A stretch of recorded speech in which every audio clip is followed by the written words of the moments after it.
colleagues. I'm here to present newly discovered evidence of innocence on behalf of Ian Schweitzer, who was wrongfully convicted in 2000. Good afternoon, and thank you so much for joining us on This Is Now. We're beginning with some breaking news out of Hawaii Island. It has since been 32 years since the murder of Dana Ireland, and there's new developments in the case. Yeah, and now we're awaiting a big development. That's right. That's right, Dylan. The only man still in custody for the death of Ireland, Albert Ian Schweitzer, could be released from custody at any moment. Let's get the very latest from inside the courtroom from Lynn Kawano. Albert Ian Schweitzer, motion for reconsideration. Albert Ian Schweitzer was flown back from Arizona's Saguaro Correctional Center, escorted by sheriff's deputies for today's hearing. His attorneys hope he could be released as soon as this afternoon. Ian went to trial just as modern DNA testing became available. And in the time since Ian's conviction, there have been significant advancements in DNA testing. Albert Ian Schweitzer was convicted 23 years ago for the murder of Dana Ireland in 1991. His mother, Linda, has been waiting for this moment for decades. He told me the last time I seen him, he said, "Mom, don't come back, because I don't want to watch you walk away from me again." Now, new DNA technology and other evidence is expected to exonerate him. In total, there are 7 samples of DNA, 7 samples that were tested for DNA, and unknown male number 1's DNA is found on all of them. Ian, Sean, and Frank are all excluded. Today, we will also present new evidence about the alleged bite mark found on Miss Ireland's breast. Although bite mark evidence was previously thought to be reliable, recent research has shown the exact opposite, that is wholly unreliable. We'll have the very latest on our news at 4, 5, and 6, and of course on HawaiiNewsNow.com. In Hilo, I'm Lynn Kawano, Hawaii News Now. Thank you so much to our Lynn Kawano for filing that report. We also want to get to now some heartbreaking news out of California. They are reeling with the spate of gun violence that claimed 19 lives since Saturday at a ballroom, 2 farms, and a gas station. Yeah, we got Max Darrow with CBS News standing by with the very latest. He's in Monterey Park near Los Angeles. Police in Half Moon Bay, just south of San Francisco, say they don't know why a lone gunman targeted 8 of his co-workers at 2 agricultural businesses Monday night, killing 7 of them. All the evidence we have right now points to a workplace violence incident. Investigators say 66-year-old Chun-Li Zhao worked at one of the farms and that he used a legally purchased semi-automatic handgun in the incidents. There were no specific indicators that would have led us to believe that he was capable of something like this, and he was not known to us. Police tackled and arrested the suspect after he drove himself to the police station. Victims were adults and a mixture of Hispanic and Asian. Only known connection between the victims and the suspect is that they may have been co-workers. Governor Gavin Newsom calls Monday's shooting a tragedy upon a tragedy following the shooting on Saturday here in Monterey Park at Star Ballroom Dance Studio. The LA County coroner has now identified all 11 people killed in that shooting, including 68-year-old Valentino Alvaro. His family said he loved people in his community and was the life of any party. Studio owner Mingwei Ma and Mei Mei Nan, whose family says loved to dance, also died. Investigators are still trying to determine why the elderly Asian suspect targeted the dance studio. Police say he took his own life as they approached a van hours after the killings. And late Monday, 1 person died and at least 7 others were injured at a shooting at a gas station in Oakland. Max Darrow, CBS News, Monterey Park, California. We're learning more about the classified documents found in former Vice President Mike Pence's Indiana home. Joining us now is Brendan Cullerton in Washington. How does this change things for Biden and Pence and Trump, and how are lawmakers reacting? Well, thanks for having me, Dylan. And obviously, it just complicates the whole thing. You started with the FBI raid of Mar-a-Lago. Then, months later, you hear President Biden had documents in multiple locations. Now, Pence's attorney coming forward today. It raises questions about whether this is not just an issue of multiple ex-White House officials, one current White House official, having these documents, and if it's more of an issue of the system, and if the country needs to improve on the system of how we handle classified documents. For instance, Republican Senator Lindsey Graham brought up today he doesn't think there was any sort of nefarious nefarious motive of any of these people. He thinks it's just an issue in general. Now, that doesn't mean that these won't all be investigated both by law enforcement and particularly Republicans in the House investigating what happened with President Joe Biden. The House Oversight Committee putting out a statement today saying they believe that former Vice President Pence has been more forthcoming with them. On the other side, Democrats in the Senate, Leader Chuck Schumer just held a press conference where he said this isn't really at the top of their priority list. But it does sort of make an interesting dynamic where it's difficult for one party to kind of point at the other when each side has someone that did something wrong. Yeah, most definitely something we will keep an eye on going forward. Now, I also want to ask you, there has been a recent string of mass shootings in California, and this is prompting more talks on gun legislation. President Biden released a statement. What is he calling for? Well, Biden is calling for a ban on assault-style weapons. And basically what you're talking about there, it's a controversial term, but what you're talking about is semi-automatic weapons with large magazines. So he wants to get rid of guns that can hold a lot of bullets and fire them very quickly. Now, the White House brought up some other measures today, some bills floating around that might do part of that. For instance, the White House brought up an age restriction of 21-year-olds and older can buy these weapons. There's also the possibility of only limiting the magazine size. But these are all things that the White House is asking for. The problem here, as opposed to the last time the White House tried to take action on gun reform for them, is that Republicans control the House now. So last time around, all they had to do was convince a group of Republican senators in a contested Senate to get to their side. It appears to be a much taller order to convince a Republican-held chamber to go along with any sort of gun reform. Got it. I got to ask you one more question, this time about the debt limit. The debt limit standoff is still dragging on. What's the latest from the Treasury Department, the White House, and Capitol Hill? Well, things remain the same from the Treasury Department, as they've now been in a few days here of taking what they call extraordinary measures, which basically they're not putting money into certain federal retirement funds. But what is being done on Capitol Hill is the White House just held a meeting with Democratic leaders trying to resolve the issue. This is another one where they can't do it alone. They need to now work with a Republican-held House.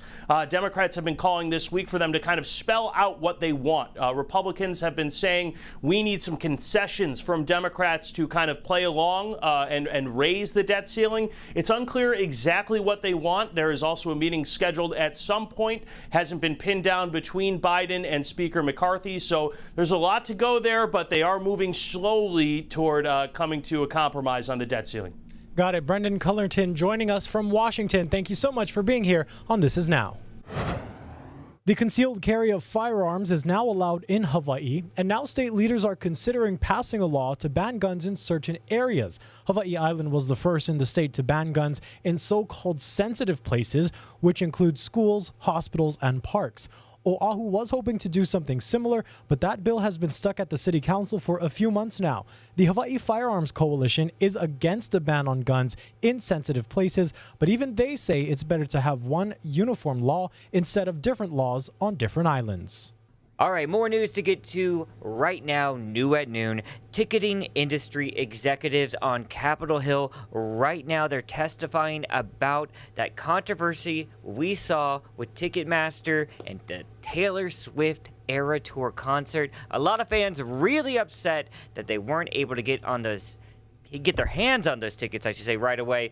And there's a lot of questions for those ticketing executives. That's why we're going to bring in our Mike Valerio right now in Los Angeles. Mike, what are these hearings all about? Well, pretty much it comes down to Taylor Swift fans who say that they remember this debacle all too well. But really, the main question that's going to come out from D.C. affecting all of us, and especially the entertainment hub here in L.A., is whether or not anybody in D.C. will do something to break up Live Nation and Ticketmaster.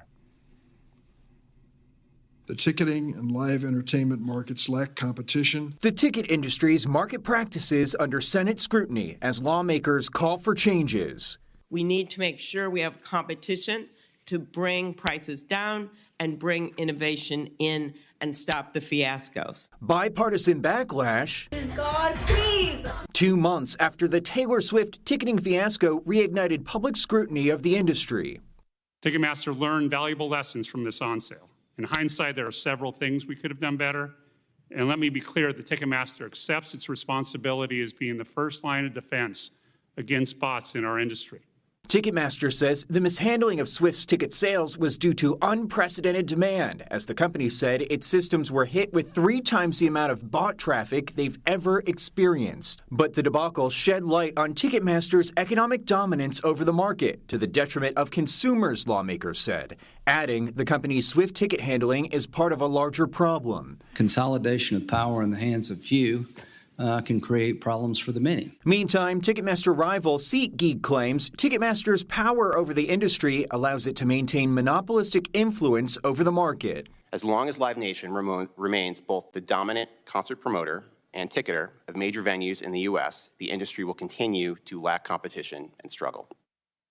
Okay, so the Justice Department, Jonathan, back in 2010 had to approve this merger between Live Nation and Ticketmaster because it was going to be such a game changer for control of the industry. What we're going to be watching in the months to come is if the Justice Department intervenes to perhaps break up this company into 2 once more. Jonathan. All right, Mike, I got to ask you, we're talking about the hearing today. You were just mentioning the Justice Department, but what can really come out of this hearing? What can the lawmakers do about all this? Right. So I think that's the main question.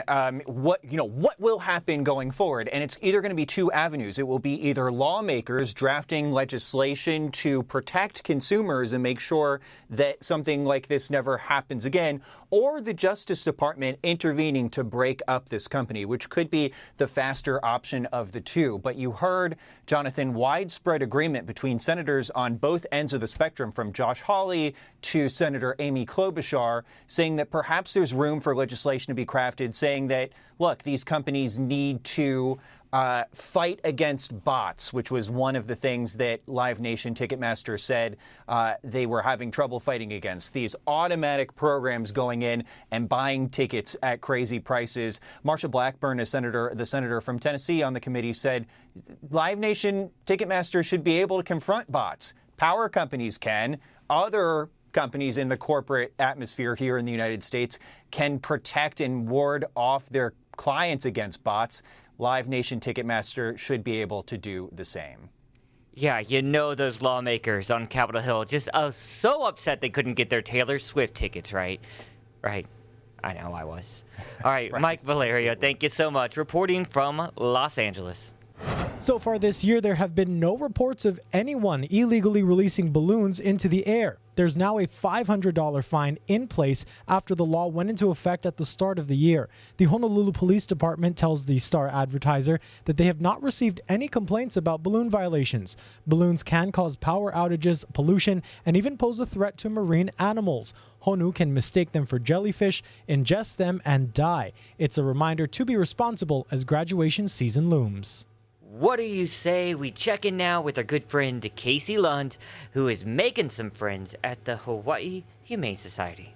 Aloha from the Hawaiian Humane Society. I'm here with President and CEO Anna Neubauer, as well as Gina Onunuevo from First Hawaiian Bake. I'm going to talk to you ladies in just a minute. If you don't mind, though, I want to introduce Yuki, the rabbit that is here. And we're talking about a lot of things, but namely that the Hawaiian Humane Society is nearly at full capacity for a lot of their animals. So they have also a small pet adoption special running through the end of the month, $10 discounted for the small pets. But we have a lot of things to cover here. Anna, first of all, you guys are standing up your West Side campus. Tell us where that is and what that's going to mean to you. Absolutely. So our new West Oahu campus is going to open up in the spring, and it is in Eva Beach on the corner of Fort Weaver and Old Fort Weaver Road.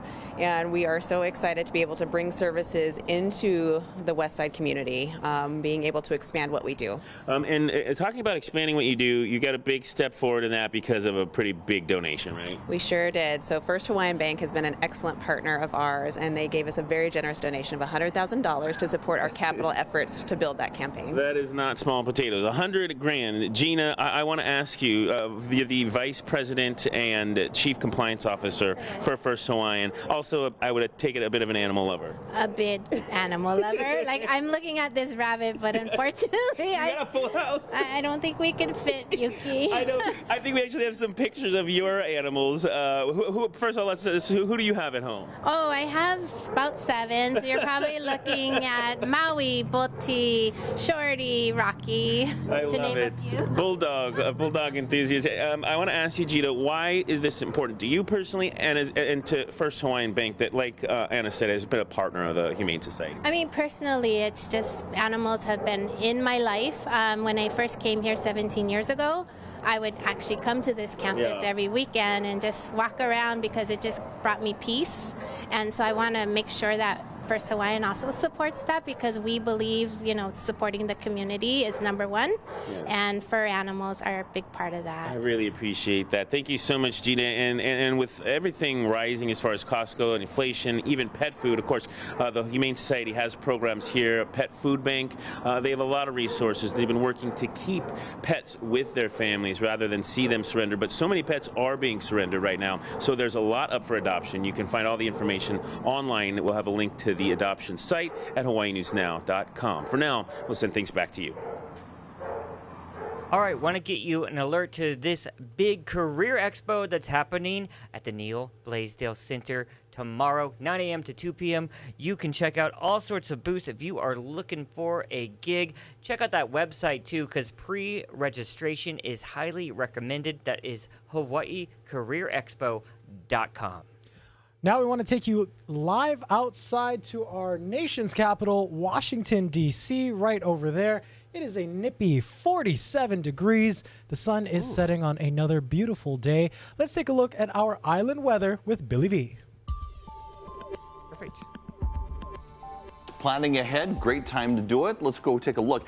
This is today, and so we're starting off with light and variable winds and hazy conditions. That's because the winds are coming from the east at such an angle that Hawaii Island is basically being a wind shield to all the smaller islands. So that means it's blocking the winds from like Maui, Lanai, Molokai, and Oahu in parts. So the winds kind of go over the islands and then down towards Kauai. So we've got these light and variable winds today, hazy conditions because the direction is also bringing the fog up the island chain. There is a cold front that's going to move through the islands, and so that's going to clear things out Wednesday, Thursday. We'll get stronger winds. By Friday, Saturday, and Sunday, we're back to trade wind weather. The 95th Annual Academy Award nominations were announced this morning, and leading the pack, the offbeat sci-fi hit Everything, Everywhere, All at Once. Here's more on all the Oscar buzz. Aloha, Dylan. Listen, let's focus on one of the night's top prizes, Best Picture. Now, look, this category is stacked, so let's start with Tom Cruise's first nom in 23 years. Here are the 10 nominees for Best Motion Picture of the Year. Top Gun Maverick. The nearly $1.5 billion hit was a crowd pleaser and now an Oscar nominee with a total of 6, besting the current box office juggernaut Avatar: The Way of Water. The James Cameron film scored 4 noms, including Best Picture. Mrs. Wang, are you with us? I am paying attention. But they'll all have to beat the current award show darling, Everything, Everywhere, All at Once. The mind-bending film topped the nominations with 11, including Kiwi Kwan and Michelle Yeoh, who's now the first ever Asian woman to get an actress nod. I don't think it's hitting me yet. I think that moment of, I really want my name to be said. If I've done something to you, just tell me what I've done to you. 2 possible favorites, Colin Farrell's The Banshees of Inisherin, which won the Golden Globe for Best Picture, Comedy, or Musical, and Steven Spielberg's The Fabelmans, that won Best Picture Drama. Do you think about, is Oscar next? Do you think about those things still? Well, I think about those things because everybody focuses your attention this time of year on all of that stuff. I just love the fact I got a chance to make The Fabelmans, and people are liking the movie and they're seeing their own families. Rounding out the category is Cate Blanchett's Tar, the war film All Quiet on the Western Front, the female-centric drama Women Talking, the dark comedy Triangle of Sadness, and Austin Butler's musical biopic Elvis. He's already took home the Globes and Critics' Choice Best Actor. This is like a monumental moment for you. Do you feel it? I do. I think so. Yeah. I'm trying to feel it now. I'm sort of like my equilibrium's coming back. Hey, and make sure you tune into ET tonight for our exclusive first look behind the scenes of Magic Mike's Last Dance with Channing Tatum and Salma Hayek. For Entertainment Tonight, I'm Kevin Frazier. Thank you very much, Kevin. Got to show you some cool video. We'll get to that in just a second. Wildlife enforcement officials in Florida have arrested 8 people for felony snake trafficking. Yikes. Yeah, look at this. No, thank it was you. all part of what's called Operation Viper, a multi-year investigation about these prohibited reptiles. A lot of people talking about these images. We're told they were buying and selling nearly 200 snakes, some of the most dangerous in the world, including cobras and multi-species of vipers. Well, definitely do not bring them to Hawaii because they have been finding some snakes recently. But finally tonight, I want to play some good news for you folks. A young cancer patient in California had a sweet surprise recently. Take a watch. I was just like, oh my gosh, and I just did this face. A song many of us know. 8-year-old Delilah was sitting in her bed after receiving cancer treatment, was shocked when this happened. I hear you're a big fan of our song, Hey There Delilah, so figured that I would play it for you right now. So here we go. Actually, you know what? I got a better idea. Hang on a second. Oh my God! Hi, Delilah. Hey there, Delilah. What's it like in New York City? I'm 1,000 miles. The video has already been viewed over 15 million times. Delilah's mom, Samantha, says TikToker Isaiah Garza reached out to her wanting to make one of Delilah's dreams come true. Finally messaged him back and I'm like, okay, well, I don't know how you want to help her, but sure, let's throw some ideas out to me. And he's like, okay, well, tell me what she loves. What are some of the things she likes?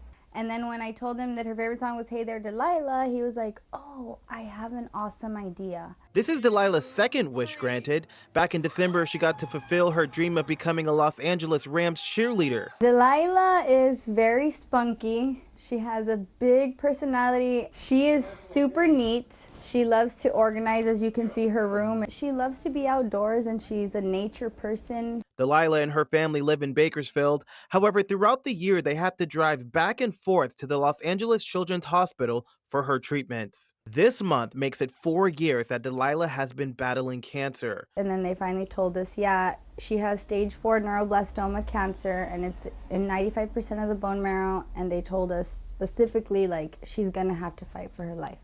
Since then, Delilah has had over 30 rounds of chemotherapy and radiation treatments. She uses art to keep her spirits up. What do you like to draw, paint? What do you like to do? I mostly like to do like food drawings, like burgers and spaghetti and like garlic bread and also grapes and strawberries and pineapple. Ready to tackle one painting at a time. You're gonna be a busy girl. We're gonna try to get you some customers, okay? Okay. All right, you up for the challenge? Yeah.